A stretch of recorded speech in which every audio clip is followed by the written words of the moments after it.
Hello friends, good তো morning. আজকে সকালটা শুরু হচ্ছে কেক কাটা দিয়ে। মা গতকাল বিকেলবেলা একটু ছোট্ট একটা কেক নিয়েছিল, যেহেতু ক্রিসমাসে কেক খেতে হয়, বাট আমার এই ক্রিসমাস কেক একদম খেতে ভালো লাগে না, মানে অতিরিক্ত মিষ্টি, আর আমি মিষ্টি জিনিস খাই না, তোমরা হয়তো জানো অনেকেই। তো তার জন্য আমি জাস্ট এক টুকরো মুখে দিয়ে হয়ে গেছে আমার কেক খাওয়া, আমি আর কেক খাইনি।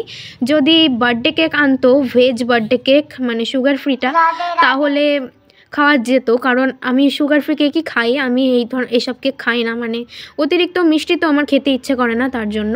তো চাকুর অভাবে মা কিন্তু কেকটা হাত দিয়েই ভেঙে নিল, চাকু নোংরা ছিল তার জন্য মা কাটতে পারেনি।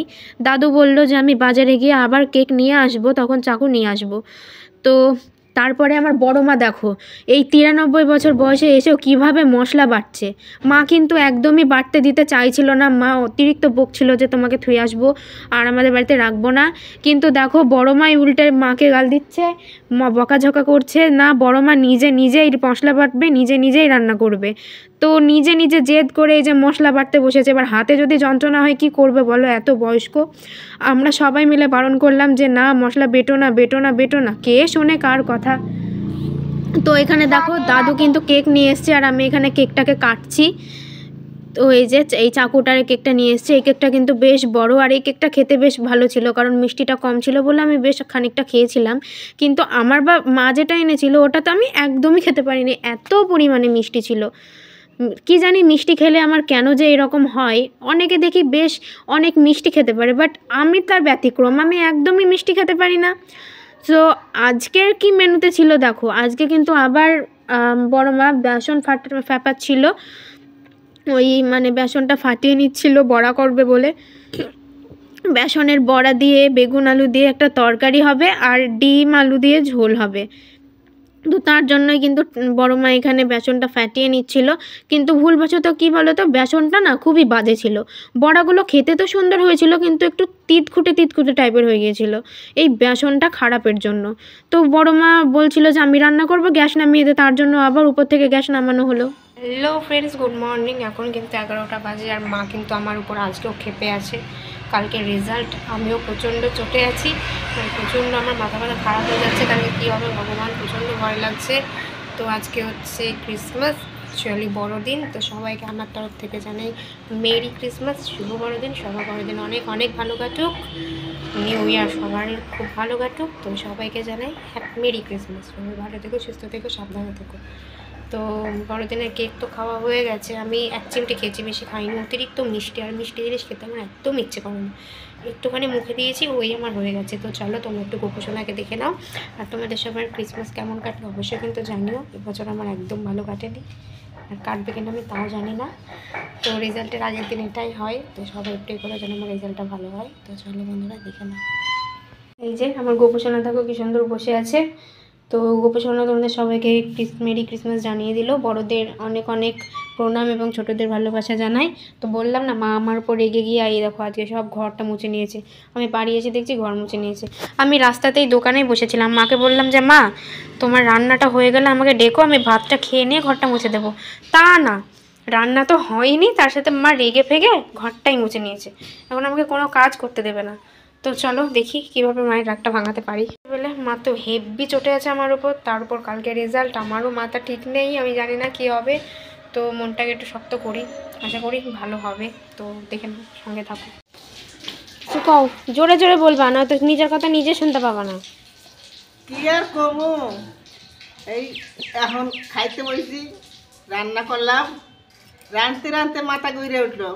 কি করবো, বুড়ো রান্না করলো, বুড়ো বাঁধাকপি ঝাল করলো, মাছের ঝোল করলো, শাকটা শুধু আমি করলাম। আবার এখন দুজনে বসে খাইতে আছি, আর পামু কোথায়। নাতনিরে কইছি বস খাইতে, সবাই মিলে খাই, বইছে না।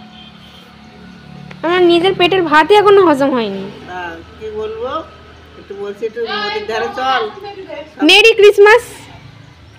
ওসব জানি, বড়দিন সেটা জানি, অত শত বলতে পারবো না। বড়দিন সবার প্রতি শুভেচ্ছা, ভালোবাসা, আর গুরুজনদের প্রতি শ্রদ্ধা, সমস্ত কিছু দিলাম, সবাই গ্রহণ করো। বাই। খায় লাও আগে ঠিক করে, খাইয়ে লইব তো, আমি তো কইতাম কত কি খাওয়ার সময় আছে, কটা খাওয়া যায়। দেখি গাইস আমার ঠাম্মার একটা শাড়ি আমার খুব পছন্দ হয়েছে। আমি ঠাম্মাকে বলছি, ঠাম্মা শাড়িটা দাও না, একটু রিলস বানাই। যাই হোক, ঠাম্মা রাজি হয়েছে। তো দেখি কোথায় রেখেছে শাড়িটা, গায়ের উপর না পড়ে। কিস রে, আমাদের কম্বল ব্ল্যাঙ্কেটে ভর্তি গাইস, কী করে খুঁজি বলো তো? এই শাড়িটা কমনে আছে, এত কিছুর মধ্যে কি খুঁজে পাওয়া যায়? হ্যাঁ, পেয়েছি, অ্যাটলিস্ট পেয়ে গেছি। এমা, হাত পাচ্ছি না তো।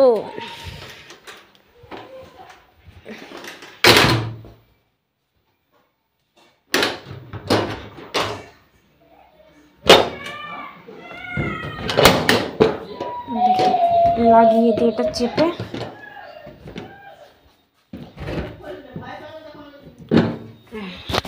লাগিয়ে দিয়েছি। এটা আমি নিয়ে যাই। এই যে শাড়িটা আয়নাতে দেখে নাও, এই যে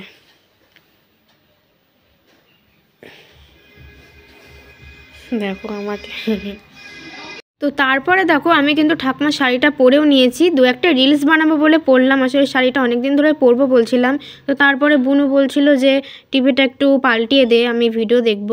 তো আমি কিন্তু মুখে একদম মেকআপ করিনি, আমি জাস্ট শাড়িটা পরে একটু ভিডিও মানে রিলস ভিডিও করছিলাম। তো শাড়িটা কেমন লাগছে গাইজ তোমরা কিন্তু অবশ্যই কমেন্টে জানিও।